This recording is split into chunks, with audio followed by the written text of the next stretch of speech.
17h, 19h, l'actu autrement. Avec Rosa Méziane et Malik Kétou sur Beurre FM. Bonsoir à toutes et à tous, soyez les bienvenus dans l'actu autrement, votre émission qui débriefe chaque vendredi les événements marquants qui agitent notre société et que j'ai le plaisir de co-animer avec Malik Kétou. Bonjour. Au sommaire de ce soir, les mesures annoncées par Olivier Véran, ministre de la Santé, pour endiguer la propagation du Covid-19, colère des restaurateurs et des élus concernés, contradiction des professionnels de santé sur la pertinence de ces mesures. On en parle dans un instant. Et puis nous reviendrons sur les révélations du ministre de l'Intérieur, Gérald Darmanin, sur nos confrères de France Inter, sur le séparatisme et ce projet de loi qui se dessine de plus en plus. Nous sommes vendredi 25 septembre, vous êtes à l'écoute de l'actu autrement, c'est parti. 17h, 19h, l'actu autrement, avec Rosa Méziane et Malik Kétou sur Beurre FM. Nos invités au micro de ce soir sont Charles Consigny, bonsoir. Bonsoir, merci de m'avoir invité. Mais je vous en prie, Nesrine Slaoui, journaliste. Bonsoir, merci. Alexandre Devecchio, journaliste au Figaro Vox. Bonsoir. Et Xavier Iacovelli, sénateur LREM, notamment sur la ville de Suresnes. Sur le département des Sur le département des Hauts-de-Seine. Alors, c'était pour placer Suresnes, j'ai quelques amitiés. Alors, je vous le disais dans le sommaire, le ministre de la Santé a annoncé un certain nombre de mesures avec une cartographie en dégradé de rouge, zone alerte renforcée, zone alerte maximale et enfin l'état d'urgence sanitaire, rien que ça. Alors, sur la zone Aix-Marseille, fermeture totale des restaurations et de manière générale, tous les établissements recevant du public devront être fermés, sauf si on a un protocole sanitaire strict comme on peut l'avoir dans les musées ou les théâtres.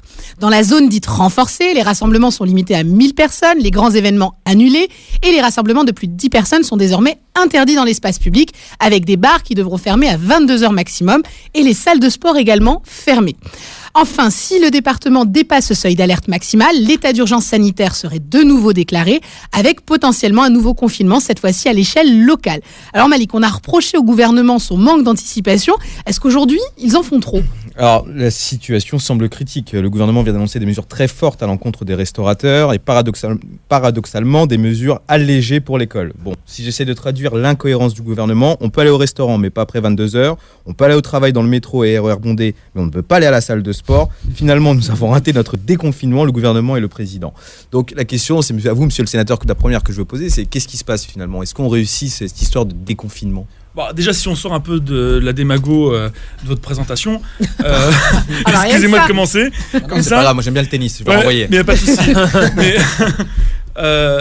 rarement, en fait, on va dans le métro sans le masque, puisque c'est obligatoire. C'est vrai. Mais par contre, rarement, on fait du sport avec un masque dans une salle de sport. Ouais, mais il ne nous a pas échappé que dans les métros, il y avait des bars et on peut toucher les bars avec les mains. Certes, mais on voit quand même, sauf qu'on peut effectivement fermer les salles de sport pour des raisons sanitaires. C'est difficile aujourd'hui d'empêcher les gens de prendre le métro pour aller au travail. Donc effectivement, il faut faire des choix. Il y a aussi des services d'hygiène qui passent régulièrement pour désinfecter. Ça ne règle pas le problème, mais c'est aussi d'ailleurs pour ça. C'est d'ailleurs pour ça que, moi, là où je n'étais pas d'accord avec un des médecins qui est passé sur les antennes dernièrement, qui disait le lavage des mains n'est pas la priorité. Enfin, on ne va pas dire aux gens de ne pas se laver les mains. Donc je pense que c'est la priorité, et notamment quand on prend les transports. Mais on ne peut pas mélanger à la fois la fermeture des salles de sport et le fait qu'on soit dans les métros, comme les écoles et les restaurants. Enfin, franchement, aller dans les restaurants à Marseille après 22h, on l'a vu cet été, c'était quand même bondé. Moi, j'étais sur Nice cet été, j'ai vu des bars qui faisaient office de boîte de nuit, des tablés de 15-20 personnes sans masque, sans distanciation forcément, puisqu'ils mangeaient tous ensemble. Enfin, on voit bien qu'aujourd'hui, on doit vivre avec le virus, mais on doit respecter un certain nombre de règles. Ça fait chier tout le monde aujourd'hui d'avoir un masque. Ça empêche tout le monde de ne pas pouvoir faire ce qu'on veut et ce qu'on faisait auparavant. Sauf tant qu'on n'a pas le vaccin, il faut qu'on ait des règles, il faut qu'on essaie de trouver des solutions pour limiter la propagation de ce virus. Alors, on paye notre manque de vigilance ou on paye l'incompétence du gouvernement ? Non, on l'a dit tout à l'heure, gouverner, c'est anticiper. Moi, je pense qu'il y a une double faute d'anticipation.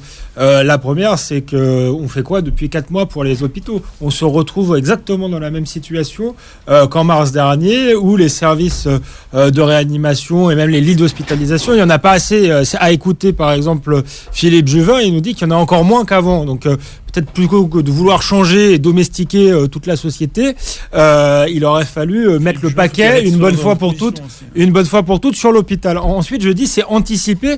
Moi, je suis assez inquiet parce que j'ai peur que les mesures pour se sortir de la crise soient pires que la crise elle-même et que le Covid lui-même.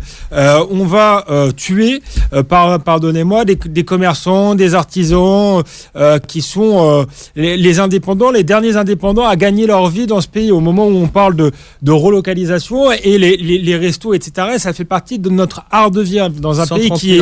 emplois détruits, oui, de gens qui sont indépendants. Vous êtes censé être un gouvernement plutôt libéral, ça m'étonne. Moi, je me dis qu'on va créer la France de Houellebecq. Alors, on avait déjà les zones désindustrialisées avec des parkings, des centres commerciaux, des ronds-points, le problème des territoires perdus de la République. Ça, les cafés, ça participait de la vie sociale. Je pense que ce serait terrible si tous ces gens-là, demain, étaient rachetés par des chaînes américaines ou chinoises. Donc, je crois que le monde d'après, comme le disait Houellebecq, va être pire, comme le monde d'avant, en pire, avec un phénomène d'ubérisation et de précarisation massive. Et j'aimerais bien que les gouvernements aient une vision là-dessus, parce que ça va être plus terrible que le Covid lui-même. On est en train de tuer, Charles Consigny, notre vie sociale pour préserver nos vies tout court. Ça vous va comme... Non, mais ce que disent les médecins avec qui m'arrive d'échanger, c'est qu'il faut faire en sorte que tout le monde n'attrape pas le Covid en même temps, parce que si c'est le cas, on va se retrouver comme on a eu... en mars et avril dernier, avec tout le monde en même temps en réanimation, et c'est pas tenable, sauf à considérer qu'on préfère laisser des terrasses ouvertes après minuit ou après 22h et que les gens s'entassent dans les couloirs des hôpitaux, mais je pense pas que le jeu en vaille la chandelle, si vous voulez. Je pense que une certaine prudence et essayer d'endiguer le fait que le virus se répand à très grande vitesse me paraît pas un choix absurde, même si c'est vécu douloureusement à certains endroits. Donc ça vous va pour vous, les restaurants qui ferment à 22h? Non, je trouve que ça fait un peu couvre-feu, on a un peu l'impression d'une chape de plomb qui tombe sur le pays. Peut-être qu'on aurait pu trouver autre chose, limiter le nombre de personnes dans les restos, limiter le nombre, comme on le fait d'ailleurs déjà un peu, je crois, limiter le nombre de gens qui peuvent dîner ensemble au même endroit au même moment. Mais si vous voulez, je trouve que je commence à me demander si les macronistes ne sont pas des créatures publicitaires et rien d'autre. C'est-à-dire qu'on voit ces mecs arriver avec leurs costumes cintrés, les cheveux courts, French Tech. Faites attention, ça vous ressemble. Très. Mais vous allez voir le bout de mon raisonnement. Non, ils ont des costumes très cheap. Moi, j'ai quand même un peu.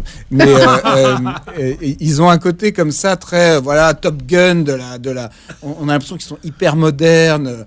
Emmanuel Macron a fait son discours à la French Tech avec une chemise sans cravate et il a traité les gens qui étaient contre la 5G d'amiches comme si lui était ultra moderne, etc. Et en fait, on voit que d'abord, par exemple, je sais pas, la 4G marche même pas en France dans des tas et des tas d'endroits. Le Wi-Fi marche pas dans le train. Enfin bon, on peut pas dire qu'on soit déjà très au point. Donc avant de faire la 5G, peut-être qu'il faut essayer de faire fonctionner la 4G, même si je suis tout à fait pour la 5G. Et dans la gestion du Covid, ces gens qui présentent très bien et qui ont l'air très compétents, en réalité, on voit par exemple des citoyens français qui font la queue à partir de 3h du matin pour espérer pouvoir faire un test pour voir s'ils n'ont pas le Covid avant d'aller à tel ou tel endroit, soit se rendre à l'étranger, soit voir leurs proches, etc. Donc je trouve qu'il y a un décalage immense entre l'image qu'ils essayent de donner et la réalité de leur gestion, qui est en fait une gestion pour l'instant défaillante dans cette crise. Maître Islaoui, on est en train de réduire nos libertés? J'ai l'impression que oui, mais en fait, moi, ce qui me dérange dans cette histoire, beaucoup plus que la réduction de liberté, c'est la décision de Paris pour Marseille. En fait, je pense que c'est même ce qui dérange les élus marseillais. Il y a Benoît Payan qui en a parlé il y a 2 jours en disant justement que ça a été fait sans concertation. Donc, les élus n'ont pas été concertés. Ils ont été appelés 1 heure avant le discours d'Olivier Véran. Donc ça, à mon avis, c'est plutôt ça qui dérange en fait les Marseillais, parce que même la Provence a titré la punition. Donc, il y a eu les Parisiens cet été qui ont envahi Marseille. Je suis sudiste, donc je vais défendre ma ville. Mais voilà, les Parisiens sont venus avec plaisir, pas de souci. souci. Mais du coup, il y a ce retour de bâton qui est Marseille a accueilli les touristes, Marseille a ouvert ses bars, ses restaurants. Voilà, tout le monde a profité du soleil et de la mer. Et au final, 2 mois après, on arrête tout. Et c'est les commerçants marseillais qui vont devoir payer. Donc je trouve que c'est un peu, c'est un peu ce 2 poids 2 mesures par rapport à la capitale. Mais on voulait une politique beaucoup plus des territoires. Et là, justement, au lieu d'interdire partout en France, on localise là où ça pose souci. Ça devrait plutôt plaire aux élus de Marseille. Je pense que ça plairait si les élus avaient été concertés. Je pense que c'est vraiment une question. Surtout.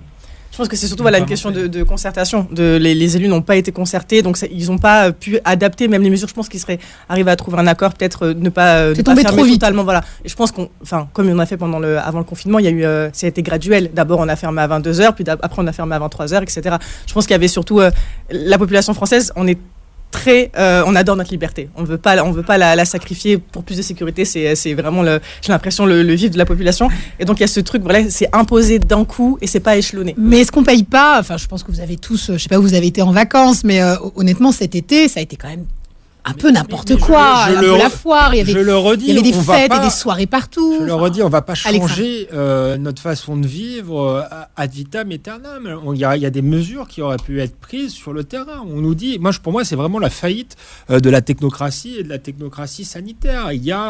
On paye beaucoup d'impôts en France et on se rend compte que ça ne va pas aux médecins, aux infirmières, mais ça va à une bureaucratie qui désorganise l'hôpital plutôt que de l'organiser. Donc, on aurait dû pas pu mettre un policier derrière chaque vacances. Mais non, mais c'est ce que je viens de vous dire. Les gens doivent reprendre une vie normale. Par contre, on doit être en mesure d'accueillir les gens décérément à l'hôpital. On n'est pas un pays du tiers-monde. On a pris du retard, mais monumental sur ces questions. C'est vrai qu'on a pris de retard, mais ça aurait pu être qu'il y ait moins de lits aujourd'hui qu'au mois de mars. C'est quand même J'ai exactement la même source que vous. C'est-à-dire que les hôpitaux sont en tension, d'après ce que j'ai compris, même à Paris. Il manque énormément de lits. Donc, il s'avère que certains médecins ont même annoncé qu'ils seraient dans l'incapacité de gérer une deuxième vague. Donc, on se pose la question de véritablement s'il y a une deuxième vague. Et on a aussi le sentiment que les pouvoirs publics n'ont pas pris la mesure de cette deuxième vague. Donc, c'est-à-dire que le masque, au début, on nous avait dit que c'était pas bien, et puis ensuite, après le déconfinement, on n'a pas imposé directement le masque. Vous nous disiez tout à l'heure les transports, mais on a quand même rouvert les salles de sport. Donc, c'est-à-dire que pour le déconfinement, est-ce qu'il était nécessaire tout de suite de rouvrir les salles de sport ? Et moi, qui suis un peu libéral, un peu comme Charles ici, mais un peu moins quand même, parce que Charles est plus nocif pour le coup, on a quand même le sentiment que là, on ne pourra pas prendre en charge toutes les salles de sport, tous les restaurants, tous les restaurateurs. Économiquement, c'est plus possible. On annonce 10 000 euros de dons pour les entreprises de la restauration. C'est énorme, c'est colossal. Oui, mais c'est à la fois colossal et en même temps c'est rien, parce que 10 000 euros, ça ne couvre parfois même pas un mois de loyer. Mais est-ce que les assurances, est-ce que les mutuelles sont pas là aussi pour venir Mais écoutez, moi, pendant la période de confinement, nous on était mobilisés sur les lois d'urgence et effectivement, on était plusieurs à demander à ce que les mutuelles mettent et les assurances mettent la main à la poche, parce que pour le coup... On a du mal à vous entendre quand même, parce que vous êtes aux responsabilités quand vous dites on demande. À un certain moment, il faut prendre des décisions, les Français... Non mais vous savez, il y a une séparation des pouvoirs jusqu'à preuve du contraire, et quand on est parlementaire, si on n'a pas l'aval du gouvernement, on peut difficilement faire les choses. Oui, et donc en l'occurrence, moi c'est intéressant, ça veut dire que même en tant que sénateur LREM, vous n'êtes pas écouté. Mais attendez, moi déjà, je suis dans une chambre où LREM a 23 membres sur 348. Donc autant dire que c'est pas nous qui décidons au Sénat. C'est les LR. Vous avez des copains députés quand même. Non mais je suis d'accord, sauf que... Ce que vous êtes en train de nous dire, vous êtes... Moi je suis libre de mes positions. Et en l'occurrence, moi je portais des positions qui n'étaient pas forcément celles de la majorité présidentielle. Bon, vous n'êtes pas responsable. Je dis pas que je suis pas ça, je vous parle de moi, ce que j'ai défendu. Oui, mais bon, jusqu'à preuve du contraire, je parle en mon nom et non pas au nom de la majorité. Oui, mais vous êtes la majorité, donc indirectement. Non, j'aimerais bien parfois être la majorité, mais non, je ne suis pas forcement la majorité. Bon. Juste, je voulais vous répondre sur la question effectivement de la concertation. Moi, je suis complètement d'accord avec vous. Peut-être une question de méthode qui n'est pas à la hauteur des enjeux, même si je pense que, pour reconnaître certains, les élus marseillais en font beaucoup depuis hier, mais beaucoup, d'accord, et ça c'est... Donc c'est parce qu'ils sont marseillais, ils en font des caisses. Non, c'est parce que c'est ces élus-là que je connais bien et qui vont tomber en 24 heures. Non, mais d'accord, mais ils en font beaucoup depuis hier. Et en l'occurrence, c'est quand même c'est aussi... Mais si demain ça arrivait dans le 92, vous ne seriez pas le premier à monter au créneau. C'est aussi les médecins qui, depuis 15 jours à Marseille, demandent des mesures beaucoup plus strictes parce qu'ils voient aussi l'évolution dans les hôpitaux. Donc il y a aussi ce problème-là. Je pense qu'il faut aussi faire confiance aux médecins. Je suis d'accord sur le fait qu'il n'y a peut-être pas toutes les mesures qui ont été mises en œuvre pour l'hôpital, mais il y a aussi un souci, c'est-à-dire que dans les bars, dans les restaurants, on ne met pas notre carte d'identité. On n'a pas la possibilité d'être cas contact au cas où. Donc on n'a pas. Aujourd'hui, il n'y a pas de. Le Premier ministre lui-même n'a pas téléchargé l'appli. Mais attendez, cas contact, c'est pas l'application Stop Covid. On permet une meilleure traçabilité quand même. Certes, mais on n'est pas. Enfin, aujourd'hui, l'application, excusez-moi, je l'ai téléchargée. J'ai jamais aucune alerte, j'ai rien. Mais pourtant, on a payé pour la télécharger, pour la créer cette. Je trouve que d'abord, j'espère qu'on va pas aller dans une situation où on va tracer les gens et isoler les gens, y compris contre leur gré, comme ils le font en Angleterre. Je pense pas de reconfinement alors. Je pense que non. Moi, je pense que s'ils reconfinent, ils seront battus aux prochaines élections. J'ai le sentiment que c'est le bâton qui pèse. Et ça devrait, j'espère, les dissuader d'aller là-dedans. La première fois, on a laissé faire parce qu'on voyait que le monde entier faisait, donc on s'est dit alors peut-être qu'il y a en effet une menace extraterrestre, etc. Donc on va. Non mais vous voyez ce que je veux dire quand on a quand même accepté un truc complètement dingue, mais parce qu'on voyait que partout on le faisait. Je pense pas qu'on l'acceptera une deuxième fois. Je pense que on peut quand même faire confiance à la responsabilité individuelle des gens, c'est-à-dire si vous vous sentez fragile, vous vous protégez. Si vous vous sentez pas fragile, et c'est quand même une réalité qu'il y a des publics qui sont moins fragiles que d'autres, vous ressentez moins le besoin de vous protéger. Par exemple, fermer les salles de sport, moi je trouve que c'est absurde. Les gens qui sont jeunes, en bonne santé, etc., ils peuvent aller en se lavant bien les mains, tout ce qu'on veut, nanana, et puis les gens sont pas face à face sur les machines. Maintenant, elles ont toutes... C'était une machine sur deux elles ont toutes à la salle de sport. Des installations complètement délirantes, des parois, des trucs. Bon, on a l'impression, on est dans une zone stérile maintenant quand on va faire du sport. Donc je pense pas que ça, c'était indispensable de le fermer. Mais ce que je voulais dire, c'est que je trouve qu'Alexandre Devecchio a soulevé un point intéressant qui est qu'on s'est dit à la faveur de cette crise sanitaire, mais quand même, qu'est-ce qu'on fait avec tout l'argent qu'on donne à la puissance publique? Moi, comme avocat, j'ai calculé, je suis taxé en réalité, en vrai, je suis soumis à la taxe à 75% de François Hollande. Entre les charges, la TVA, l'impôt sur le revenu, etc., en réalité, je donne 75% et vous trouvez que le compte de ce que je gagne à l'État. Et je suis désolé, j'ai beau aimer infiniment mon pays, d'abord, ça m'embête, je vous le dis, de donner 3/4 de ce que j'ai à l'État. Et ensuite, je considère que le compte n'y est pas. C'est-à-dire que si on paye autant d'impôts pour qu'en fait, après, on nous explique qu'on n'est pas équipé, qu'il n'y a pas assez de place dans les hôpitaux. Je crois qu'en Allemagne, ils ont 4 ou 5 fois plus de place, etc. Ça devient insupportable, surtout quand on voit la nomenclatura qui vit sur ces deniers publics très grassement. Moi, j'aimerais bien qu'on change un peu de priorité dans les dépenses publiques. Alors, on se retrouve dans un instant après la pub pour la suite de l'actu autrement. Alors, on en parlait juste avant. Les nouvelles mesures du Covid sont un peu tombées comme un coup près il y a 2 jours maintenant. Qu'est-ce que vous en pensez de ces restaurateurs qui ne souhaitent pas fermer et qui appellent à la désobéissance auprès des autres confrères?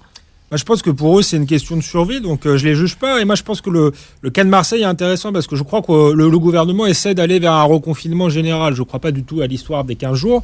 Marseille était en réalité un ballon d'essai. Et je crois qu'on voit bien que le peuple français ne le supportera pas. C'est ce qui a été dit. Et on a un phénomène un peu annexe aux gilets jaunes, je crois, qui est en train de se créer à Marseille. On parlait aussi de la question des impôts. Les gilets jaunes, c'était pareil. C'était des gens qui travaillaient, qui bossaient, qui trouvaient qu'ils étaient trop taxés, qui n'arrivaient pas à finir les fins de mois. Et là, on a un peu cette population-là de restaurateurs qui travaillent et qu'on va empêcher de bosser et de survivre. Tout ça avec un côté Paris-province. On prend les décisions de haut sans concertation. Donc c'est cet aspect intéressant qui est là. Moi, je rejoins ce qui a été dit avant la pause. Je suis moins libéral moi que Charles Consigny normalement. Je suis pas contre le fait de payer des impôts et qu'il y ait des services publics de qualité. Je suis pour qu'il y ait des services publics de qualité, mais justement, où va l'argent? Je pensais qu'il allait dans l'hôpital public. Donc je serais heureux de payer pour que les infirmiers, les médecins puissent travailler dans des conditions décentes. Apparemment, c'est pas le cas. La question se pose. Au commencement de cette épidémie, la question était de savoir est-ce qu'on sauve l'économie ou l'humain? Le président avait tranché, c'était l'humain. Aujourd'hui, la deuxième question que se pose, c'est maintenant on n'est plus sur l'humain, on est sur l'économie.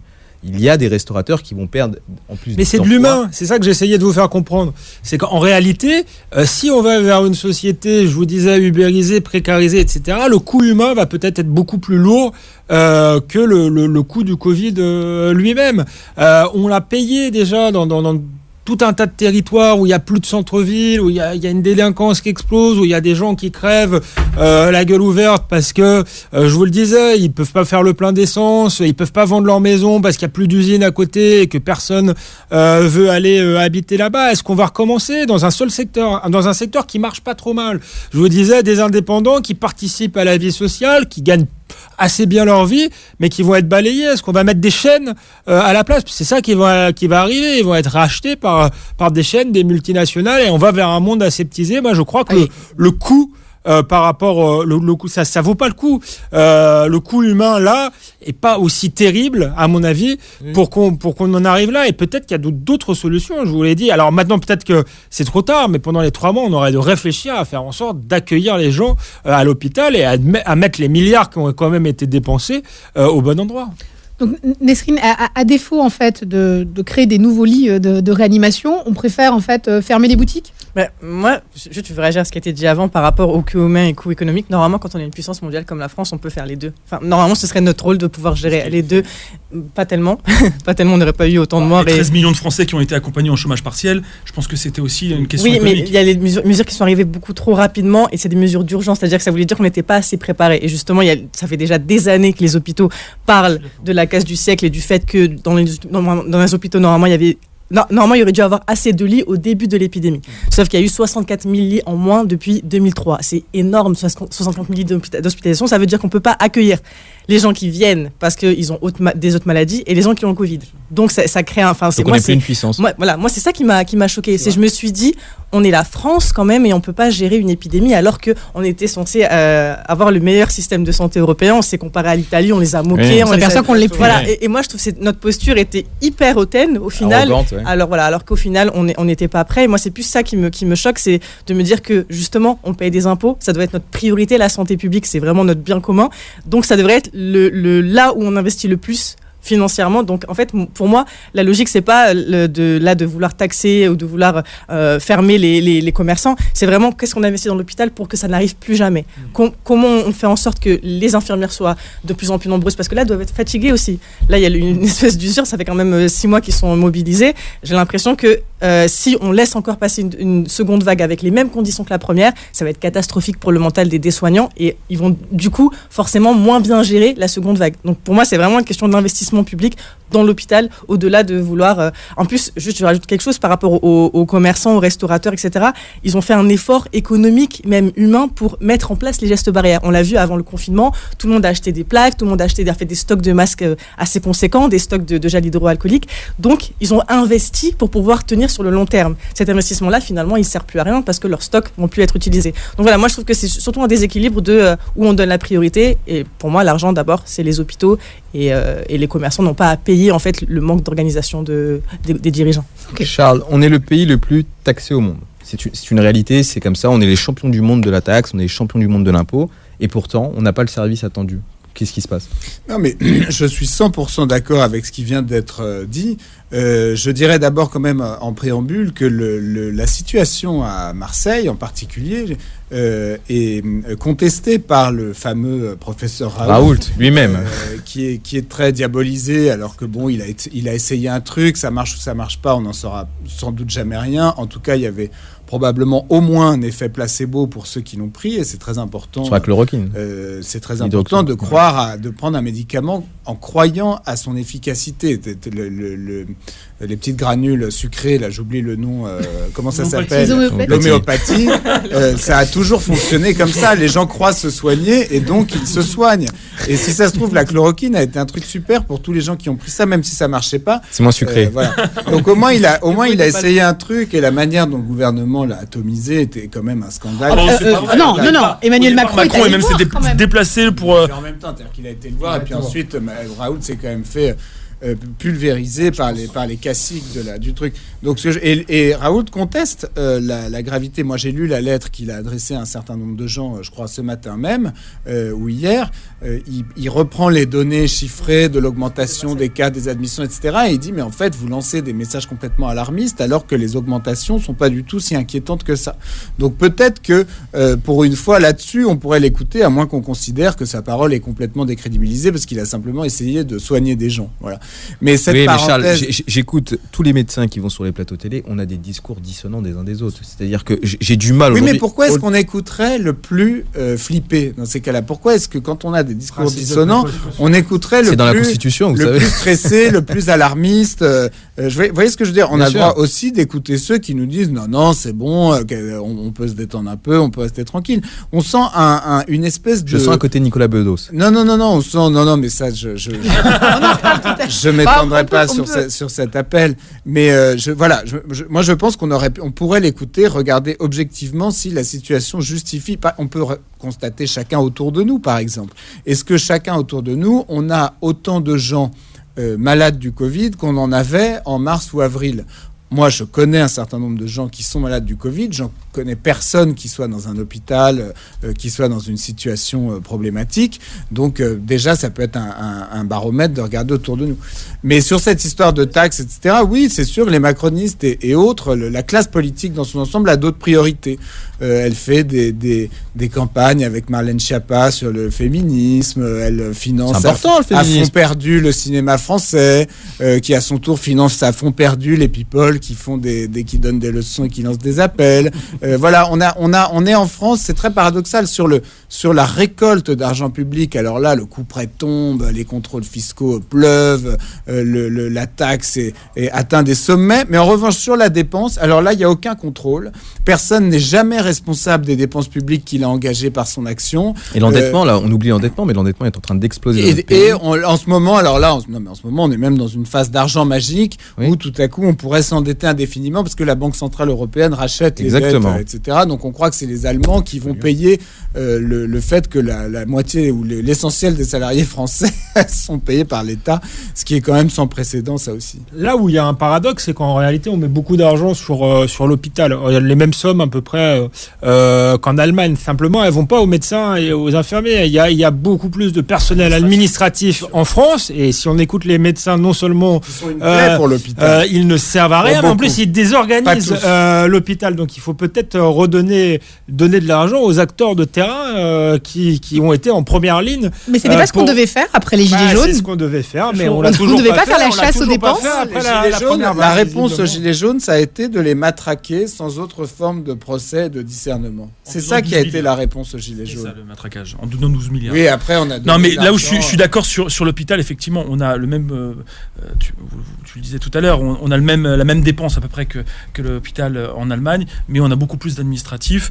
Et donc c'est ça. Et d'ailleurs, il y a eu le débat au Parlement au moment de la crise, justement pour trouver des solutions et faire en sorte que le Ségur de la santé qui avait été annoncé puisse revoir ça. Donc on attend aussi maintenant du gouvernement qu'il puisse prendre les rênes de cette réorganisation de l'hôpital, qu'on ait plus de moyens sur les médecins et sur les soignants plutôt que sur l'administratif. Parce que aujourd'hui, l'hôpital coûte très cher, on met beaucoup d'argent, notre sécurité sociale coûte très cher. Bien sûr, on est le pays, tu le disais, on est le pays le plus taxé au monde, mais aussi on est le plus protecteur. Aujourd'hui, on le voit dans la crise. Globalement, on a protégé les Français. On n'a pas des bons chiffres. Non, mais on a protégé les Français sur l'emploi. Avec l'Allemagne, ça fonctionne pas. C'est pas vrai. Je ne parle pas forcément de ceux qui ont été licenciés définitivement par des. Et puis ça arrive encore. Hein. Oui, bien sûr. Mais on n'a pas encore eu l'addition. Hein. Mais c'est pas fini. Ce que je veux dire, c'est qu'aujourd'hui, on a quand même protégé pendant toute cette période-là un certain nombre de salariés. Les Français ont été protégés. Moi, pour revenir sur les restaurateurs, c'était mon métier. Avant d'être sénateur, j'étais restaurateur. Donc je connais très bien la difficulté qu'ils peuvent avoir. Effectivement, le chômage partiel ne règle pas tout le sujet, puisque effectivement ils sont protégés sur leurs salariés, mais le plus gros de dépenses aujourd'hui des restaurateurs, c'est leur loyer. C'est des loyers qui sont, surtout quand on est dans des grandes villes comme Marseille ou Paris, qui sont excessivement chers, et les aides de l'État ne suffisent pas à payer les loyers. Donc on va avoir de toute façon des fermetures, des faillites de ces restaurateurs, parce qu'ils ont subi à la fois les gilets jaunes, les grèves. Qu'est-ce qu'il faut faire ? J'ai pas de solution miracle, je vous avoue. Marseille, ils n'ont pas tellement subi les gilets jaunes. Non, pas les gilets jaunes, mais il y a eu. Non, je parle plutôt de Paris. On va pas mettre sur le dos des gilets jaunes les fermetures des restaurants à Marseille. Maintenant, Charles de Consigny va défendre les gilets jaunes, mais je suis d'accord. Moi, j'ai toujours défendu les gilets jaunes. Non, mais je parle de Paris. Phase, moi aussi. De Paris, en tout cas, c'est vrai qu'ils ont subi les gilets jaunes, les grèves, puis le Covid. Là, moi, je suis en train de rédiger avec mon collègue du Val-de-Marne, qui est député, une proposition de loi justement pour soutenir non pas les restaurateurs, mais le personnel de restauration extra. Vous savez, tous ceux qui sont les anciens intermittents de la restauration, qui eux passent dans un trou dans la raquette. Ils ont perdu. Non, les étudiants, il y a eu des aides particulières. Oui, mais là, les étudiants qui cherchaient un petit emploi d'appoint en parallèle de leurs études, il n'y a rien. Moi, je parle de ceux qui sont professionnels et qui sont les anciens intermittents de la restauration, qui ont perdu leur statut sous le gouvernement Hollande en 2014, qui avaient ce statut d'intermittent, qui l'ont perdu maintenant, et qui aujourd'hui ont épuisé leurs droits, notamment parce qu'il y a eu la période des Gilets jaunes, parce qu'il y a eu les grèves, donc ils pensaient pouvoir se refaire après les grèves. Est arrivé au mois de mars le confinement, et donc là ils sont au RSA, des gens qui gagnaient plutôt bien leur vie, 3 000 euros, 2005, 3 000 euros, et aujourd'hui qui ont épuisé leur... donc il faut bien qu'on puisse travailler sur des propositions de loi pour accompagner ces personnes. Pas les fermer et les laisser travailler aussi. Oui, mais alors le problème c'est que c'est pas dans les restaurants. Les extras, c'est pas dans les restaurants, c'est principalement dans les traiteurs. Donc jusqu'à preuve du contraire, les mariages sont limités à 30 personnes, donc on limite le nombre de personnel. Les mariages sont systématiquement des clusters. En plus, tous les gens que je connais qui ont attrapé le Covid, c'était dans un mariage. Bien sûr, les salons, tout l'événementiel, tout ça, c'est stoppé. Et y compris, c'est ce que je dis au ministre, c'est-à-dire que y compris les cocktails dans les ministères sont supprimés. Donc le personnel qu'on utilise, une bonne économie, mais pas pour ceux qui travaillaient dans la restauration. On se retrouve dans un instant après la pub pour la suite de l'Actu Autrement. Vous êtes de retour dans l'Actu Autrement, on parle des mesures du Covid. Alors on en a un qui a appelé à la désobéissance civile, Nicolas Bedos. Alors je vais vous lire rapidement, alors peut-être pas de manière aussi talentueuse que lui l'aurait fait, mais ce qu'il a inscrit sur Instagram. Alors, bon, allez, soyons francs, arrêtez tout. Les masques, les confinements, excepté face à vos parents très fragiles quand ils le souhaitent, ce qui n'était pas le cas de mon père meurtri, à mort d'être privé de notre amour. Vivez à fond, tombez malade, allez au restaurant, engueulez les flicaillons, contredisez vos patrons et les lâches directives gouvernementales. Nous devons désormais vivre, quitte à mourir. Nos aînés ont besoin de notre tendresse davantage que nos précautions. On arrête d'arrêter, on vit, on aime, on a de la fièvre, on avance, on se retire de la zone grise, ce n'est pas la couleur de nos cœurs. En ce monde de pisse-froid, de tweets mélodramatiques et de donneurs de leçons, ce texte sera couvert d'affronts, mais peu m'importe, mes aînés vous le diront, vivons à fond, embrassons-nous, crevons, ayons de la fièvre, tous sont récupérons. La vie est une parenthèse trop courte pour se goûter à reculons. Charles Consigny. Non, je suis un peu partagé sur cet appel que je n'avais pas lu avant d'entendre votre lecture. Déjà, je pense qu'un texte qui commence par « bon aller », je sais pas comment vous dire, je pense ça ne présage rien de bon. Quand quelqu'un dit bon aller, c'est qu'en général il va se laisser aller à quelque chose qui sera pas forcément très glorieux. Et pour le reste, je trouve que même si dans le fond on comprend bien ce qu'il veut dire et tout le monde en a ras-le-bol des mesures actuelles, je trouve que ça n'est pas respectueux vis-à-vis, par exemple, notamment des gens qui travaillent dans les hôpitaux et qui sont exposés à ces augmentations de nombre de malades qui font. Il est inconscient ? C'est pas inconscient, je trouve que c'est un peu égoïste, si vous voulez. Je trouve que c'est un peu égoïste vis-à-vis des gens fragiles, vis-à-vis. Mais alors c'est la même position avec les élus de Marseille qui annoncent qu'ils ne veulent pas fermer les restaurateurs et qu'ils ne sanctionneront pas les restaurateurs qui ne respectent pas. Je pense, si vous voulez, qu'il faut arriver à trouver une position équilibrée entre celle exprimée par Nicolas Bedos et celle exprimée par Jean Castex, qui me paraît un peu obsessionnelle en fait sur le confinement. Je pense qu'il a trop maintenant, Jean Castex, il a géré le confinement, ensuite le déconfinement, là du coup il a envie de partir dans le reconfinement, et je pense qu'il faudrait retirer à Jean Castex la responsabilité de gérer la crise sanitaire. Il a surtout géré le déconfinement et non pas le confinement. Oui, mais c'était Édouard Philippe qui l'avait géré le confinement. Si vous voulez, je pense qu'il ne mesure pas, là où Nicolas Bedos soulève quelque chose qui peut être entendu quand même, c'est que les responsables politiques, comme ils sont dans l'action, etc., ils ne mesurent pas l'effet psychologique totalement dévastateur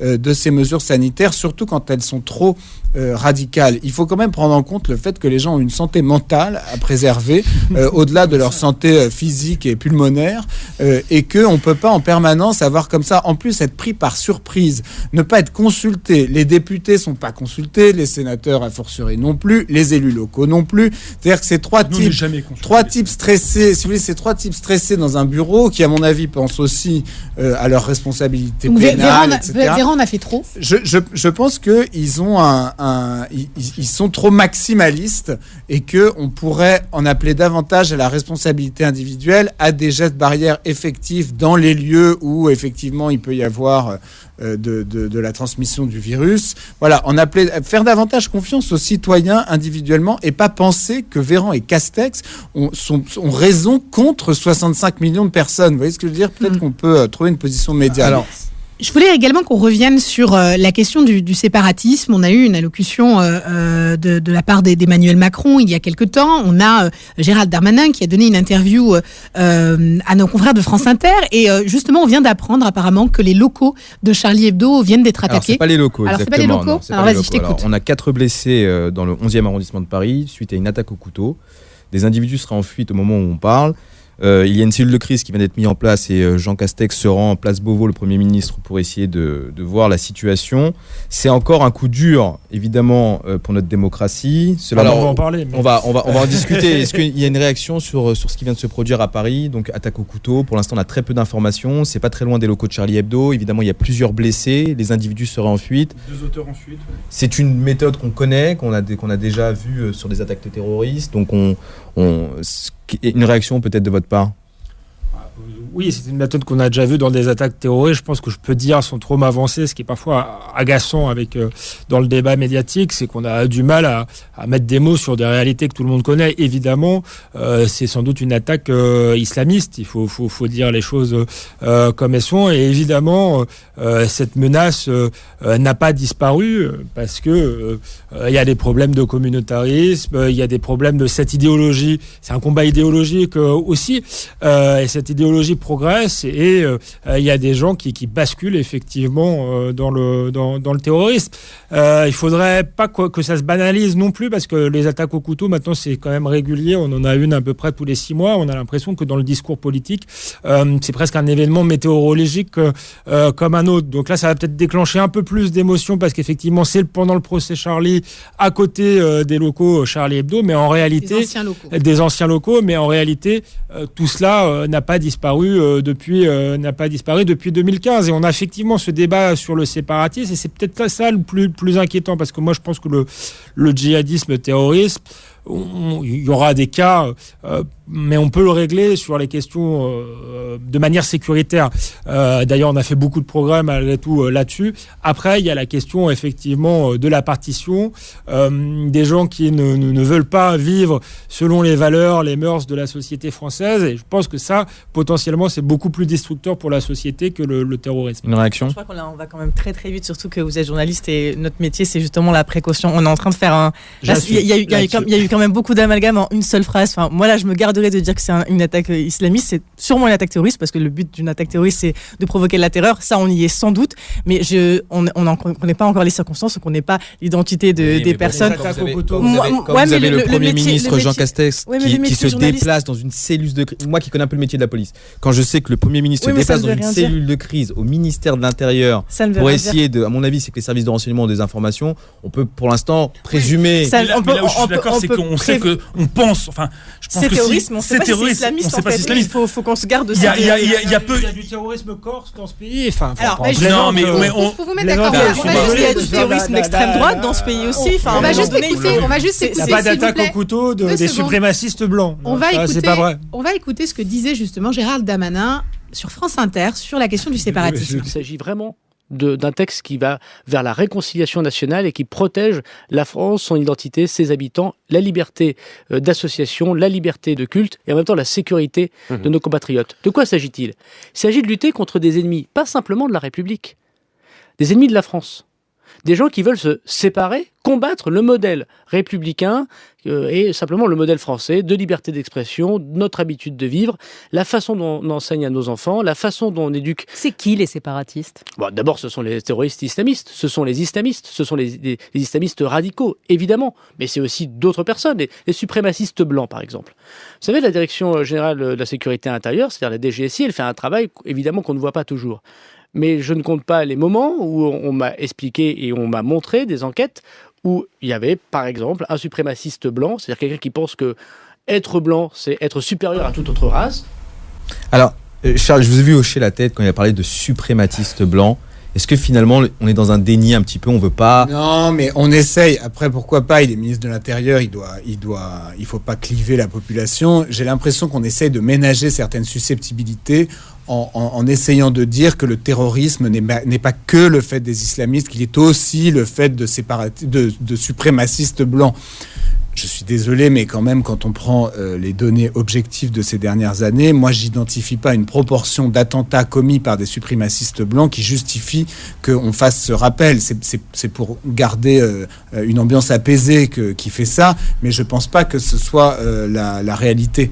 Le terrorisme, il faut le voir comme il est. C'est à la fois un phénomène sectaire. Moi, je suis intervenu comme avocat dans des dossiers terroristes. C'est un phénomène sectaire, avec des gens qui sont qui sont convaincus jusqu'à la déraison et qui sont possédés par une idée sectaire, et ça s'exprime même dans leur manière de s'exprimer. On sent que ce sont des gens qui sont sous emprise, et c'est en même temps, il ne faut pas, je pense, se cacher derrière son petit doigt, c'est le résultat d'un enracinement dans la religion, là aussi à l'extrême, si vous voulez. Comme il y a, pour le coup, je vais faire comme Darmanin, comme il y a des intégristes religieux dans toutes les religions. Et je pense que c'est une fois que quelqu'un est rentré dans la religion jusqu'à l'intégrisme, qu'on peut l'amener dans la secte qu'est le djihadisme, etc. Donc, je pense que ça sert à rien de se cacher derrière son petit doigt. Il faut prendre le problème comme il est. Et donc là, vous pensez que quand il explique que la DGSI l'a alerté à plusieurs reprises... Non, mais sans doute que ça existe. Parce que Christchurch a été quand même un attentat sur peut-être qu'on commence... Non, mais peut-être qu'on Bayonne, ça a été aussi le cas. On a tiré dans une mosquée. On ne peut pas dire qu'ils prennent des gants généralement pour dire les choses. Et donc, en l'occurrence, s'il le dit, d'ailleurs, c'est pas une loi contre le terrorisme, c'est une loi contre le séparatisme. Ce qui est un peu différent. C'est bizarre d'ailleurs de ramener le terrorisme sur une loi. Quand tu as parlé le mot séparatiste, surtout c'était après les manifestations à Paris contre les violences policières. C'est à partir de ce moment-là que le gouvernement a sorti le mot séparatisme et communautarisme. Donc ils font le lien. Ils ont fait le lien comme ça dans le débat public entre des manifestants dans les rues contre les violences policières et le racisme et l'islamisme. C'est là la dérive qu'on est en train de faire. Le mot est vraiment apparu, quand vous regardez l'actualité, le mot séparatiste et communautariste, il est vraiment apparu le lendemain de la manifestation du 2 juin au tribunal de Paris. Mais au-delà de ça, sur la question du séparatisme, pour vous ça existe pas, c'est un mot fourre-tout. Qu'est-ce que vous voulez dire à travers le fait que, effectivement, dans l'actualité, on a commencé... C'est un mot fourre-tout. Aujourd'hui, la menace terroriste islamiste, elle existe pas ? Elle existe sûrement, surtout que c'est des informations que je n'ai pas par rapport... Sûrement. Oui, elle existe sûrement, bien sûr, mais moi, j'ai pas les informations. Je suis pas en contact avec la DGSI, j'ai pas les éléments pour savoir effectivement qu'il y a eu des attentats déjoués, et effectivement qu'elle existe. Oui, bien sûr, mais j'ai dit sûrement. Ça ne veut pas dire que j'hésite. Elle existe. J'ai senti une petite hésitation dans votre voix. Pas du tout. Il n'y a pas d'hésitation là-dessus. Mais c'est surtout que c'est un mot fourre-tout. Pourquoi on ne dit pas juste une loi antiterrorisme ? Pourquoi on met le mot séparatiste, communautariste ? En fait, moi je trouve que ça brouille le sens du message. Derrière le séparatisme. Mais non, moi je suis pas d'accord. C'est pas du tout une loi antiterroriste. Parce que c'est sur le quotidien.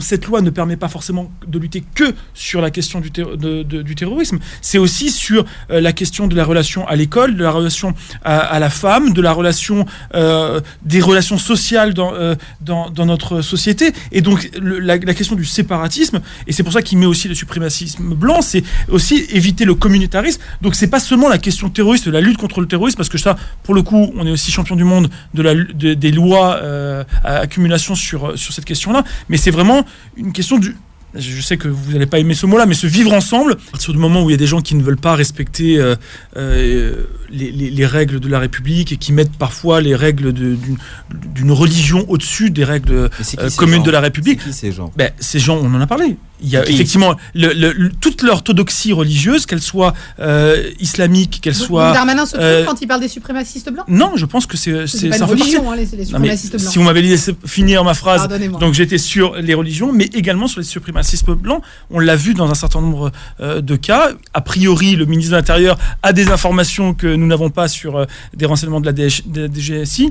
Bon, bah voilà, moi je ne fais qu'écouter ce qu'on... Je pense qu'on a un problème avec le terrorisme islamique, il faut dire la chose très clairement, qu'il ne faut pas essayer de trouver comme disait Charles Taylor, se cacher derrière le petit doigt pour essayer d'expliquer les choses. Et une fois qu'on a réussi à mettre ces mots très clairs sur le sujet, on peut essayer... Laissez-moi terminer. C'est pas médiatique français. On se met à parler des suprémacistes blancs alors qu'on a un problème avec le terrorisme islamique. C'est quand même dingue. Mais au-delà du terrorisme... On jette ce mot... Mais attendez, c'est pas le terrorisme. On n'est pas en train de parler de terrorisme. On est en train de parler... Monsieur le sénateur. Aujourd'hui, c'est le... Monsieur le sénateur, là, pardonnez-moi, mais vous m'inquiétez un tout petit peu sur ce sujet, parce que c'est un sujet qui est tellement grave. Le communautarisme mène donc des individus qui déjà se retrouvent par rapport à leur communauté religieuse et vice-versa. Ensuite, ces individus peuvent se radicaliser au sein de cette communauté religieuse, donc il faut surveiller certaines communautés, c'est un fait, c'est comme ça, c'est de la sécurité que je vous parle, hein. Je ne fais pas de détails, moi c'est peu importe qui j'ai devant. Et ensuite après, une fois qu'on a surveillé ces communautés, ces individus par rapport à leur mode de vie au sein de la République, on doit suivre ces individus qui se radicalisent, qui peuvent se retrouver à l'étranger, sur d'autres réseaux et ensuite devenir des terroristes. Donc automatiquement, si on s'attaque au communautarisme, aujourd'hui, au moment où on parle, on va s'attaquer aux terroristes. Donc, ne pas passer par 10 chemins pour expliquer les choses. Je ne comprends pas pourquoi vous voulez toujours... Mais en quoi j'ai dit le contraire ?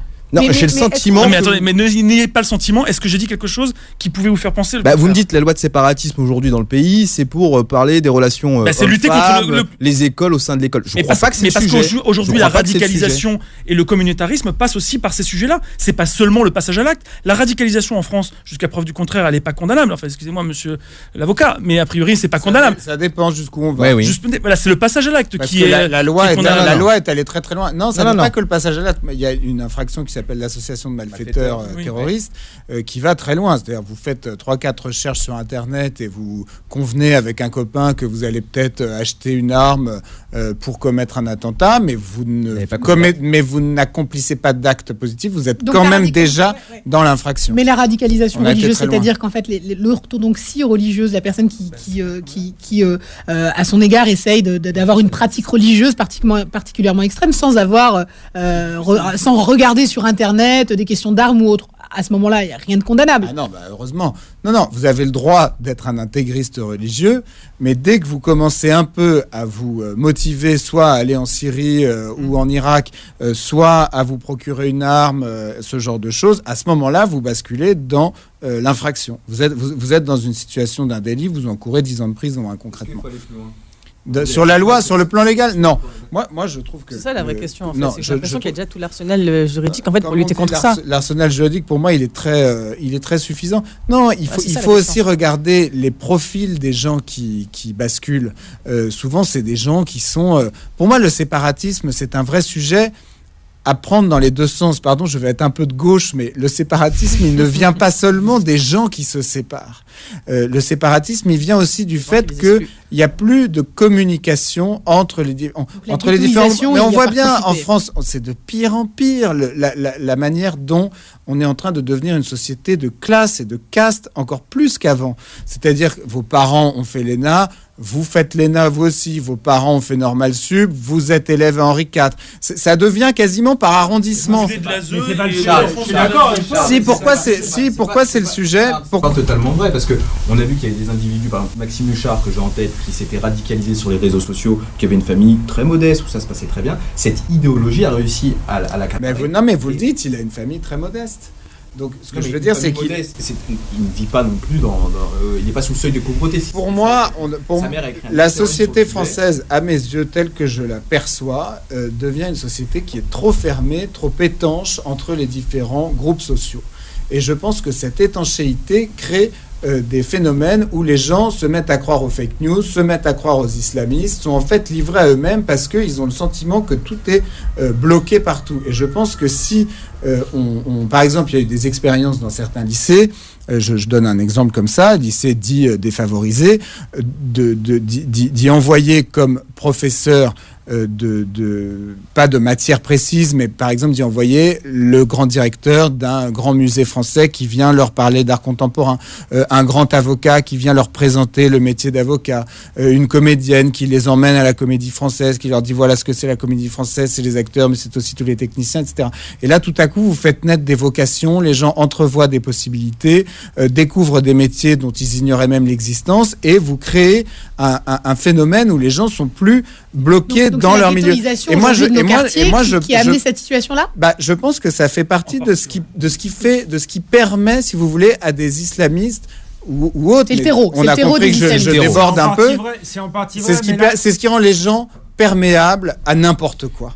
Je veux pas te couper, mais je pense que c'est en partie vrai, mais là on a l'impression que tu mets un phénomène comme les gilets jaunes, par exemple, sur le même plan que le phénomène islamiste. Non, c'est quand même un phénomène mondial. C'est quand même un phénomène mondial, l'islamisme, qui se limite pas à la France. Et pour en revenir à la loi sur le séparatisme, alors moi je sais pas du tout s'il faut faire cette loi. D'ailleurs, personne n'en connaît le contenu. Le séparatisme au pluriel, pardonnez-moi, je crois que c'est une foutaise, une hypocrisie, qui a un problème. Par contre, qu'il faut définir calmement, c'est qu'aujourd'hui il y a certains quartiers, certains territoires qui sont le terreau justement à un basculement dans le terrorisme, ou qui sont des territoires où il y a une contre-société qui s'installe, où des gens qui se sentent pas français, qui sont en guerre contre la France, qui ne veulent pas respecter le logement de ville, c'est multifactoriel. Une partie, sans doute, qu'il y a un facteur social. Charles, il contribue. Sans doute qu'il y a, ça y contribue, mais il y a aussi une idéologie qui est active. On a laissé dans ces quartiers-là les prêcheurs effectivement radicaux s'installer. On a laissé des grands frères qui sont pas forcément toujours extrêmement civiques et républicains. Des associations qui prétendent aider les jeunes. Il y en a des très bien, mais il y en a d'autres qui au contraire les font basculer dans le communautarisme, etc., qui vivent de ça, d'une dénonciation permanente du racisme, et qui alimentent finalement le ressentiment chez les jeunes. Donc les causes, elles sont multifactorielles. La question, c'est comment casser cette dynamique-là et réintégrer tous ces gens-là dans la République. Nesrine, tu veux réagir, je vois que tu écoutes attentivement. Mais tout à l'heure, Charles, justement, la réponse, elle est donnée. L'arsenal juridique, il est présent. C'est-à-dire qu'on a déjà tout ce qu'il faut pour lutter contre le terrorisme. Là, j'ai l'impression... Voilà. Pour moi, dans ce cas-là, il faut juste l'appliquer, parce que là, j'ai l'impression que c'est juste surfer sur une peur matériellement, là, on n'a pas, on a juste leur dire comme quoi il y a des attentats qui ont été déjoués, mais on n'a pas, nous, le sentiment qu'on a vécu. C'est pas ça dont on sort, c'est d'une épidémie. Donc en fait, je trouve que le passage d'une épidémie à ça, c'est totalement opportuniste. Moi, je me méfie aussi des sujets qui arrivent comme ça dans le débat public de manière opportuniste, sachant que justement l'arsenal juridique, il est là. 3 ans qu'il y est dans. Oui, mais juste. Oui, mais là, je parle pour le. Oui, mais justement, ça veut dire depuis 3 ans, c'est pas réglé, c'est encore plus grave. C'est-à-dire que c'est depuis 3 ans où on entend parler, où des lois ont été mises en place, etc. On est encore dans cette situation où il faut encore en parler. C'est la faute du gouvernement. On a d'autres problématiques. Quand on regarde dans certains quartiers, il y a des difficultés avec. Oui, mais pour moi, ça c'est des dérives qui doivent être gérées effectivement par la loi et qui doivent être gérées par nos dirigeants et par le système judiciaire. Mais en fait, je trouve que ça accentue des éléments qui ne sont pas réels. Par exemple, là je vais donner un exemple concret. Ouais. Là, on a eu un débat récent qui a été mis par le gouvernement sur les tests de virginité, en disant que dans les quartiers populaires, il y avait cette mode des tests de virginité. Mais ça, ça n'existe plus. Mais ça n'existe plus. Allez voir dans les hôpitaux. Mais oui, mais ça n'existe plus. Là, c'est plus trop le. Ça n'existe plus. Oui, mais par exemple, ça donne. En fait, c'est ça le problème, c'est que ce genre de débat, ça donne ce genre de mise en, la bonne manière. Ce genre de mise dans le débat public de l'action du séparatisme, mais en fait, des débats comme ça qui sont anecdotiques. On l'a eu aussi en octobre dernier quand on a parlé encore une fois du port du voile, etc. dans l'espace public. Il y a eu, je me rappellerai toute ma vie, parce que l'université de Cergy-Pontoise a fait une chose qui est totalement illégale, a diffusé un tableau de signaux faibles de radicalisation où dedans il y avait le port d'un pantalon au niveau des mollets, le port de la barbe. Donc en fait, je trouve que quand le débat comme ça, il n'est pas cadré le sénateur va par les falloir vous raser. gouvernements. Non mais voilà, c'est ça. C'est que dans ces cas-là... Et en même temps, c'est quand même un ministre de l'Intérieur, Castaner, qui avait cité un certain nombre de signes faibles qui pourraient correspondre à certaines personnes. Et c'est pour ça que c'est la faute. C'est pour ça que c'est la faute du gouvernement de ne pas cadrer le débat. Dans ces cas-là, on le cadre sur le terrorisme et sur la radicalisation. Et dans ces cas-là, on est tous d'accord qu'il faut lutter contre ça, mais qu'on parte ensuite sur des tests de virginité. Je trouve ça intéressant le débat malgré tout du gouvernement. Je pense qu'il y a beaucoup d'instrumentalisation et ce qui m'inquiète, c'est que je suis pas sûr qu'il y ait grand-chose dans cette loi et qu'effectivement ça peut. Mais là où le débat progresse, je pense, c'est qu'on commence à comprendre que le terrorisme, c'est pas seulement quelques individus qui se radicalisent tout seuls dans leur coin. Bien sûr. Que c'est lié à un terreau et à une contre-société et que c'est là qu'il faut agir en amont. Et encore une fois, moi je pense que la menace terroriste elle va être jugulée, mais je suis quand même inquiet de parties du territoire qui ne font plus corps avec la communauté nationale. Je pense que c'est pas l'archipélisation de la France et à mon avis une question centrale pour le futur, en dehors même du basculement dans l'acte terroriste. Quand on a fait la loi sur la burqa, on a parlé d'ailleurs beaucoup. Alors c'était pas une loi sur la burqa. Hein. Voilà, vous avez vu le côté technique. Hein. C'était déjà une loi sur la dissimulation du visage dans l'espace public. C'est pour ça que j'y viens. Je pense qu'il y avait des masques. Je pense qu'il y avait une hypocrisie. Certains en jouent. Je pense qu'il y avait une hypocrisie parce qu'effectivement, vous avez eu raison. On a dit dissimulation dans l'espace public et on a dit laïcité. Rien à voir avec la laïcité. La laïcité, c'est dans les services publics. Et la dissimulation du visage, on voit bien qu'aujourd'hui, on est un peu piégé. Je pense qu'en réalité, ce qui nous heurtait profondément, c'est que c'est une tenue contraire aux valeurs de la civilisation occidentale. Il faut dire aux valeurs hommes-femmes. C'est une tenue qui, je suis désolé, se porte en Arabie Saoudite ou en Afghanistan. Il y a la burqa et le niqab, mais dans un pays civilisé, attaché à une forme d'égalité homme-femme, à une forme de vivre ensemble, j'aime pas le terme parce que je le trouve un peu neuneux, mais ils disent ce qu'il veut dire, c'est insupportable pour une partie d'entre nous. Et on veut pas de ça. Et donc, je pense qu'il aurait fallu le dire, que c'était pas dans notre culture, tout simplement, et ça aurait été mieux compris. Ça a été dit. Et donc, il y a ça, il y a cette question culturelle qui est au cœur du débat sur le séparatisme. Mais est-ce qu'on peut faire passer justement une loi sur la question culturelle ? Parce que si le gouvernement à l'époque a réussi à faire passer cette loi, c'est sur une question sécuritaire, c'est qu'elle ne pouvait pas le faire sur une question culturelle en fait. Je pense que légalement, techniquement, mais j'ai un avocat à côté de moi, elle pouvait le faire. Je crois que le Conseil constitutionnel avait écarté. L'exemple va vous paraître outré, j'aime pas le point Godwin, mais je parle sous le contrôle de l'avocat. Si j'arrive en tenue nazie, par exemple, on va m'interdire. Oui, mais parce que vous avez l'apologie d'une idée que la burqa, c'est l'apologie de ce qui se passe en Afghanistan. Alors, encore une fois, là on est sur une interprétation. On est sur une interprétation d'un côté religieuse, de l'autre côté d'une idée en fait. C'est idéologico-politique. Voilà. Oui, mais encore. Enfin, si le Conseil, à un moment d'État, le Conseil d'État a statué, c'est que juridiquement. C'est constitutionnel. Pardon. Oui, mais c'est ça. Le Conseil constitutionnel avait écarté, c'est qu'on avait du mal en fait à le positionner sur le champ culturel. Simplement pour dire à un moment, difficile à l'époque, il faut poser les choses, de mettre la loi. Sans doute. Mais dans le discours politique, il faut poser les choses et dire les choses très clairement. Et d'ailleurs, il ne faut pas être condescendant parce que dans tout ça, quand on met les suprémacistes de blanc, excusez-moi, dans le lot. Non, mais il faut lutter contre eux quand même. Bien sûr qu'il faut lutter contre eux, mais on n'est pas aux États-Unis, il n'y a pas de Christchurch, etc. On se retrouve à en parler. Mais il y a une forme de condescendance finalement vis-à-vis des musulmans, parce que l'idée c'est de ne pas vexer les musulmans. Je ne vois pas pourquoi les musulmans seraient vexés. Je pense pas que les musulmans soient vexés. Eh ben, je suis d'accord avec vous. Avec tout ce qu'on entend sur les réseaux. C'est pour ça que je disais qu'il y avait de la condescendance. Ce sont des gens intelligents, capables de réfléchir, et qui sont capables de refuser l'islamiste et de faire la différence, de savoir quand on vise les islamistes et quand on vise les gens qui pratiquent leur religion convenablement sans revendication politique. Soyons pas hypocrites aussi, ce qu'on entend aussi sur le débat public depuis 10 ans quand même. On a des discours qui sont ultra stigmatisants. Bien sûr qu'ils ne se vexent pas parce qu'ils ont l'intelligence aussi à un moment donné de faire la part des choses et ils luttent et ils sont victimes aussi du terrorisme. Mais on peut pas faire comme si sur les plateaux, et on parlait tout à l'heure de personnes qui à un moment donné enferment aussi les gens ou les assignent exclusivement à leur religion. Qui est-ce qui les assigne à leur religion ? En grande partie, des gens qui ont un discours indigéniste, essentialiste, et qui parlent au nom de tous les musulmans en disant voilà ce qu'est l'islam, etc. On est des victimes. Ça concerne un millier de femmes, sur 6 millions de musulmans. La victimisation est une assignation à résidence. Non, mais il y avait un côté prosélyte aussi dans la burqa. Je pense que c'est pour ça qu'on a fait cette loi.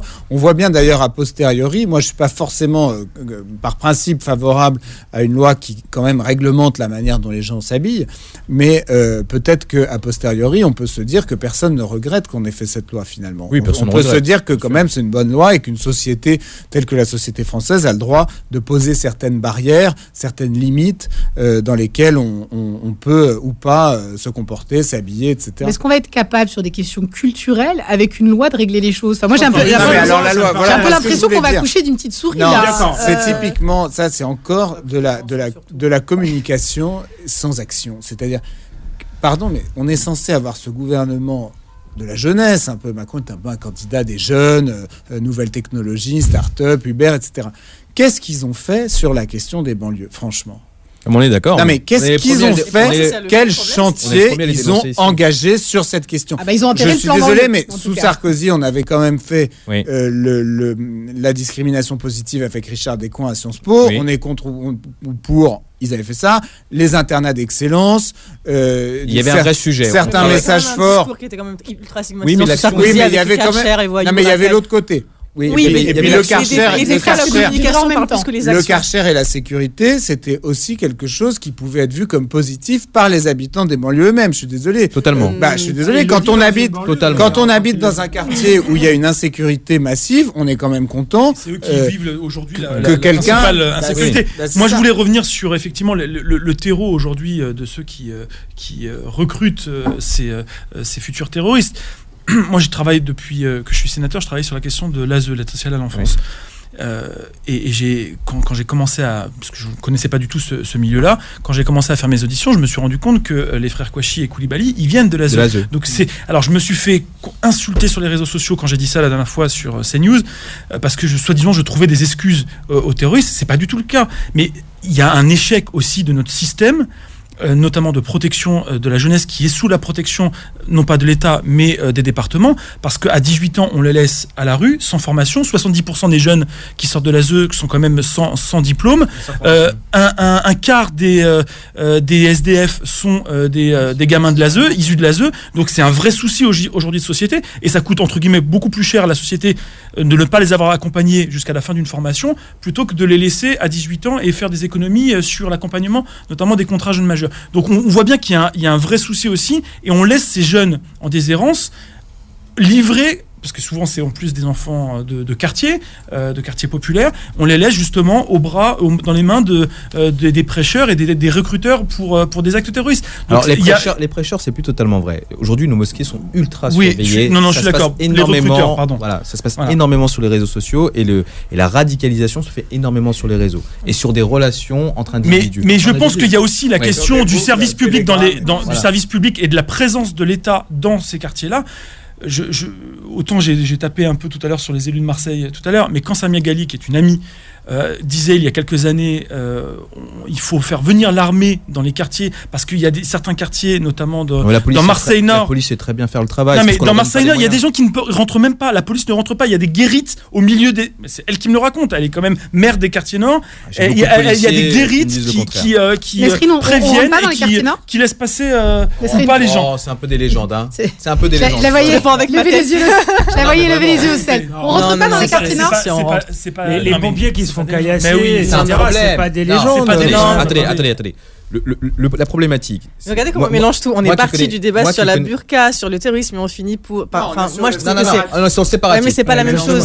C'est pas la même chose. Les violences urbaines dans les quartiers populaires ne peuvent pas associer à du terrorisme islamiste. C'est là où. Oui, mais souvent il y a un cocktail de délinquance. C'est pas la même chose, parce que la délinquance dans les quartiers populaires, elle est pas forcément liée à l'islamisme. Non, mais moi j'avais dit. C'est pour ça que j'avais dit. On n'a jamais dit ça. Non, mais là, c'est où on est en train de dériver. Non. Oui, mais enfin, c'est le principe d'un débat. C'est-à-dire qu'un débat, ça fait évoluer aussi les discussions. On pourra parler des restaurateurs. On se retrouve dans un sénateur. Alors, on était un peu dans un débat assez animé, puisqu'on a posé la question du séparatisme, et Nesrine trouvait qu'on mélangeait un petit peu tout, puisqu'on en arrivait à des questions de violence urbaine, de délinquance. Pourquoi, pour vous, le débat est dévié, alors que certains semblent expliquer que c'est étroitement lié? On est en plein dedans, surtout.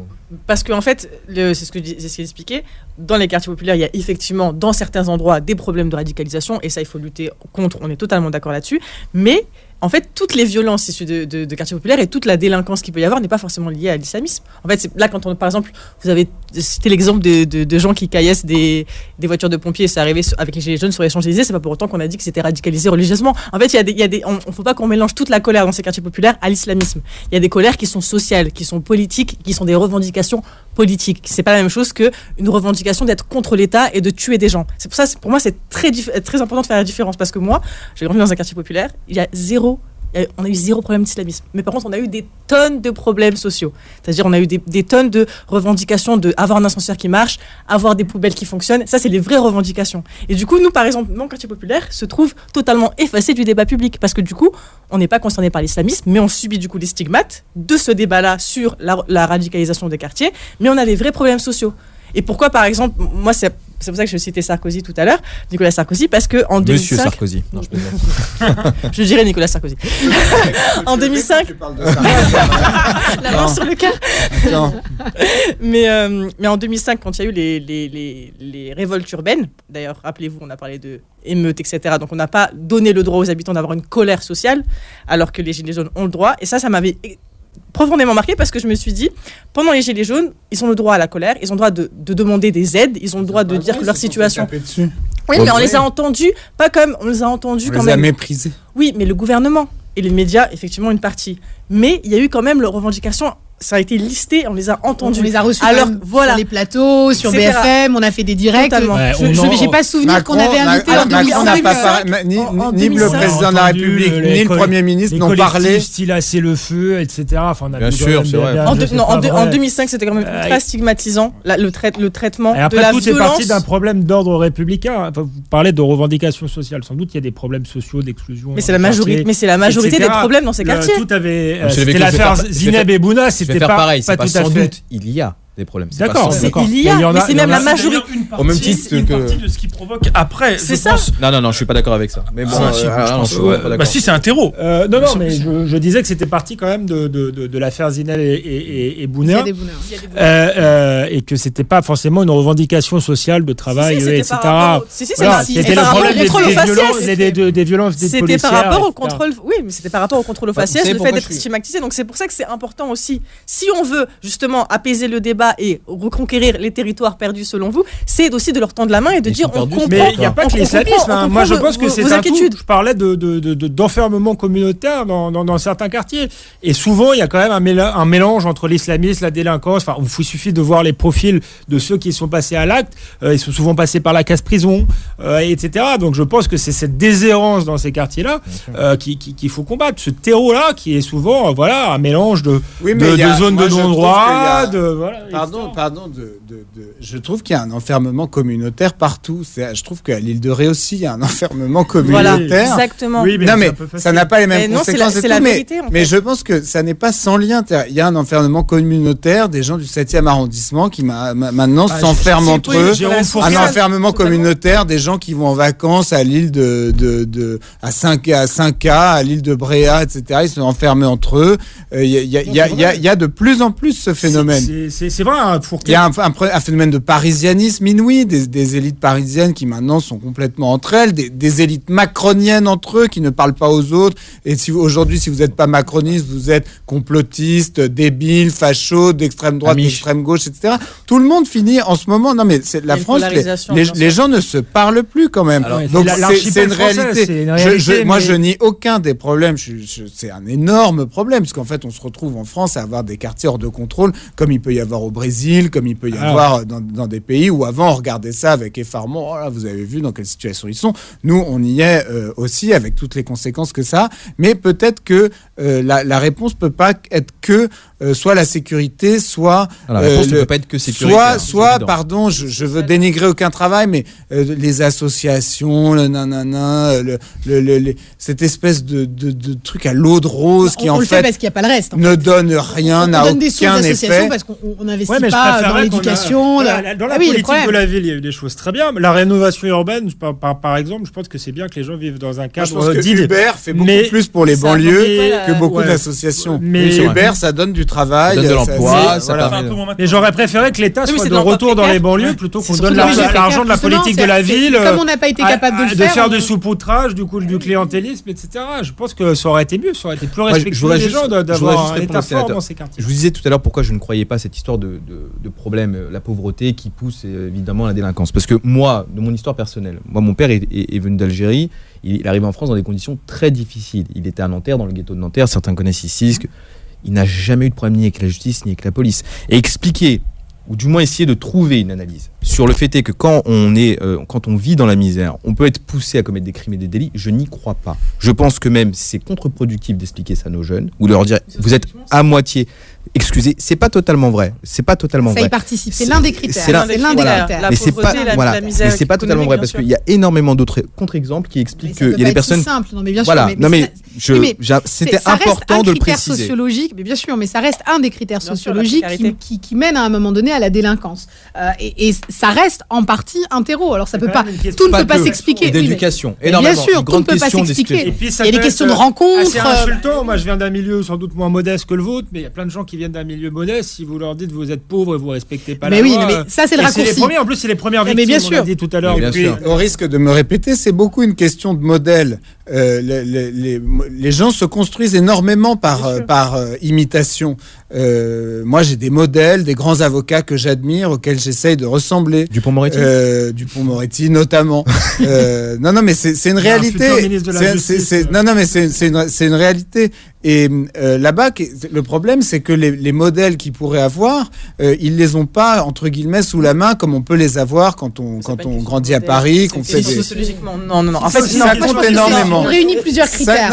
C'est important d'avoir des modèles et on est totalement d'accord. Mais quand même, des fois, il faut rendre à la sociologie. C'est quand même sa noblesse, c'est que. Moi, je crois pas à la sociologie. Il y a quand même la reproduction sociale. Mais tu en as parlé tout à l'heure en disant justement que quand on fait l'ENA, le père a fait l'ENA, on fait l'ENA. C'est une réalité. Aujourd'hui, le déterminisme social, il est très important. Et moi, je voulais rajouter un truc par rapport à cette génération pour sortir de sa condition sociale. C'est énorme, cette génération pour sortir de sa condition sociale. Et justement, par rapport à la pauvreté, ce que je voulais rajouter aussi, c'est quand on essaye de sortir de son quartier populaire, il faut être confronté à une société qui n'est pas prête à vous accueillir.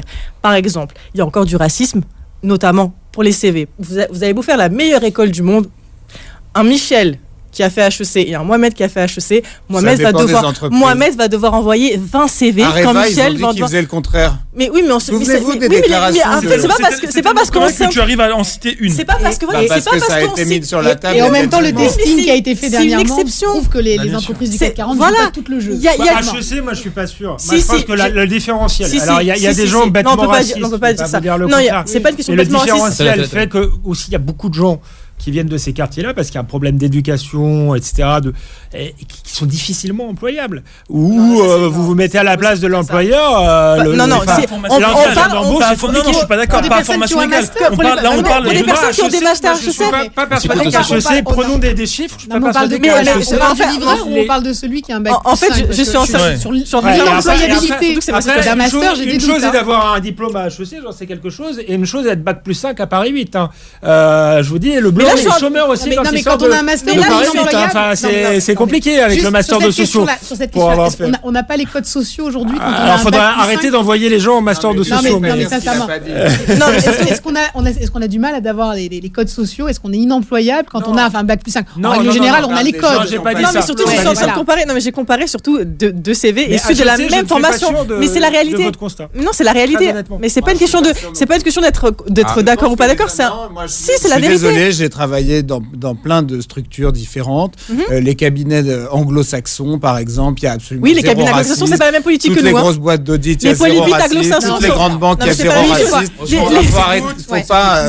Moi, je suis plutôt d'accord avec Nesrine, pardon. Moi, j'ai grandi dans un quartier populaire. J'avais ma mère qui était secrétaire, mon père qui était maçon, donc en l'occurrence j'étais dans un quartier et j'avais une situation sociale qui était plutôt modeste. Et c'est vrai que dans ce quartier-là, généralement il y a une école dans ce quartier, un collège, et donc il n'y a pas de mixité. Et on reproduit ça. Et alors, autant dire qu'il n'y a pas de mixité parce que même ceux qui pourraient dépendre des autres quartiers, des zones pavillonnaires autour, qui pourraient dépendre de ces établissements, ne viennent pas et font des demandes de dérogation. Et donc, on reproduit ça. Moi, je pense sincèrement que le lieu d'où l'on vient conditionne beaucoup où on va, et qu'on le veuille ou non. C'est une réalité. Et ça ajoute à ça la couleur de peau. Quand on est ça s'ajoute en plus à la couleur de peau. Donc moi je suis pas d'accord avec vous sur. J'ai oublié d'ailleurs ce que je voulais dire parce que j'essaie de meubler depuis tout à l'heure, mais j'ai oublié ce que je dis. Malgré tout ce que j'ai dit sur le fait que la société est très bloquée, je continue de penser qu'en France aujourd'hui, quand on veut s'en sortir, on peut s'en sortir. Mais moi je partage ta vie. Il faut pas non plus créer des paranoïas. Et je trouve que les discours, il y a beaucoup de discours gauchistes qui ont aussi installé l'idée que de toute façon, si vous veniez d'un quartier populaire, quoi que vous fassiez, ça ne sert à rien puisque vous ne vous en sortirez pas. Et ça, je suis désolé, c'est pas vrai. Il faut les moyens pour la payer, la grande école. Il faut les moyens financiers. C'est pas vrai, les grandes écoles. Mais les grandes écoles, elles sont pas Sciences Po. Mais imaginez, j'ai grandi dans un quartier populaire, on m'a parlé de Sciences Po en terminale. Alors que dans des autres quartiers aisés, on parle de Sciences Po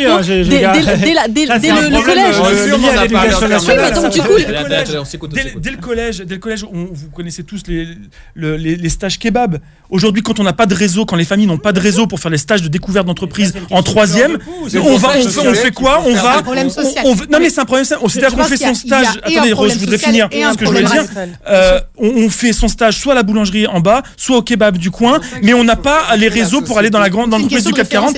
Et donc faire entrer, moi je suis très pour cette idée de faire entrer la société dans toute sa diversité, mais au sens diversité des métiers, etc., des parcours, dans les collèges et les lycées. C'est-à-dire faire intervenir des gens qui viennent expliquer ce que c'est leur métier. Quelqu'un qui est chef décorateur sur des tournages de films, il va expliquer ce que c'est. Quelqu'un qui est policier, il va expliquer ce que c'est. Quelqu'un on a les freins de l'éducation nationale qui ne veut pas surtout que le monde de l'entreprise puisse intervenir dans les établissements. Ça, c'est un vrai problème. C'est un vrai problème. Moi, je pense qu'il faut faire venir la société dans les collèges et lycées. Déjà, ça créera des rencontres. On n'ira pas forcément faire son stage à la boulangerie du coin puisqu'on aura rencontré Monsieur Trucmuche. Quoi que ça peut créer des vocations aussi. Il faut pas non plus. Non, mais je dénigre pas la boulangerie. C'est quand même un beau métier aussi. Non, mais bien sûr, mais tous les élèves des collèges et de quartiers populaires n'ont peut-être pas tous envie de faire de la restauration ou d'être agent de maintenance. Donc c'est ça aussi qu'il faut casser. Faire un CAP comptabilité quand on ne sait pas quoi faire. Exactement. Alexandre, tu voulais réagir tout à l'heure. Je voulais raconter une anecdote personnelle sans parler de ma vie. Moi, j'ai fait la prépa égalité des chances de l'école de journalisme en partenariat avec l'ESJ et le Bondi Blog. C'était quelque chose d'ailleurs qui était bien fait parce qu'il y avait des gens d'absolument tous les territoires. C'était sur critères sociaux, etc. J'ai connu une génération, j'ai même travaillé au Bondi Blog, une qui a été reconnaissante de ce que l'État finalement avait fait pour eux, et l'autre qui continue à expliquer qu'ils ont été stigmatisés, que l'État ne fait rien. Enfin, ce genre de dispositif, c'est quand même un effort qui est fait. En plus, je pense que c'était un dispositif intelligent parce qu'on n'était pas dans une logique de quotas, mais dans une logique de... Social. On a passé les concours, si vous voulez, de manière anonyme, mais on a une prépa avant pour le faire. Et des gens qui ont bénéficié, qui ont plutôt réussi, et puis je citerai pas de nom, ensuite crachaient sur la France et la société française. Donc il faut aussi sortir de cette schizophrénie-là. Non, je pense pas. Je pense que vous avez mal compris le discours parce qu'il y a effectivement le problème social et vous avez parlé. J'ai pas beaucoup de temps, mais bon, je vais essayer de dépêcher. Un lancement de fusée. Non, mais pour moi, vraiment, il faut faire la différence entre la partie sociale et la partie raciale. Je pense que voilà, vous avez bénéficié. Ça a été peut-être plus facile votre carrière parce que vous êtes un homme blanc. Pour nous, c'est quand même beaucoup plus compliqué. Alors, on va justement parler. Alors, très intéressant. Alors, Nesrine et Alexandre, alors vous étiez sur un débat. Alexandre nous expliquait qu'il a pu intégrer une école de journalisme, notamment grâce au Bondi Blog, et tu lui expliquais que ça avait été quand même plus facile pour lui parce que c'était un mâle blanc. Je crois que c'était ta dernière phrase. Un homme blanc, pardon. Oui, mâle, j'aurais pas dit ça. Oui, c'est vrai, pardon. Non, je travestis des propos, pardonne-moi. Un homme blanc. Voilà.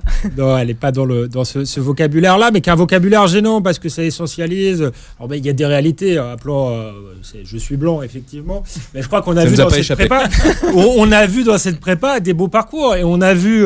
Alors, il n'était pas dans la prépa, mais il était au Bondi Blog, par exemple. J'aime pas prendre des exemples précis de personnes, mais Mehdi Méclate, qui quand même toutes les portes se sont ouvertes, y compris parce que il appartenait à cette fameuse diversité et que ça permettait de faire un exemple positif, etc. Ensuite, il a craché sur la France. Donc, ne dites pas que le parcours a été, et je suis pas jaloux, a été plus facile pour moi que pour Mehdi Méclate, par exemple. Et si vous voulez peut-être c'est un peu plus facile pour les hommes blancs, si vous voulez, mais si vous êtes fils d'ambassadeur noir, c'est plus facile pour vous que fils d'ouvrier blanc de la France périphérique. Donc je pense qu'on n'a rien à gagner à se focaliser, à être obsessionnel sur ces questions de sexe, de genre. Mais mathématiquement, on a quand même moins de fils d'ambassadeurs quand même qui réussissent. C'est-à-dire que la majorité quand même des hommes noirs et des femmes noires dans ce pays ne sont pas des enfants d'ambassadeurs. Ils sont issus de l'immigration. Et effectivement, quand on est issu de l'immigration, on vient de familles plutôt pauvres qui sont venues en France. C'est une réalité, justement parce que c'était une promesse aussi la France et que ça permettait aussi d'être en ascension. Parce que pour vous, la promesse est tenue. D'une certaine manière, il y a une forme aussi d'ascension sociale par rapport à leurs parents. Il faut pas l'oublier, qui venaient de pays extrêmement pauvres et qui sont venus en France pour avoir une vie meilleure. Alors la promesse est peut-être pas toujours tenue, mais il faut pas oublier tout ça. Oui. Et je pense qu'on n'a rien à gagner à culpabiliser tout le temps la France. Je crois que la France est quand même pas un pays raciste. Je voudrais le dire là. Il y a des racistes en France comme il y en a partout, mais je crois pas du tout à la question du racisme structurel.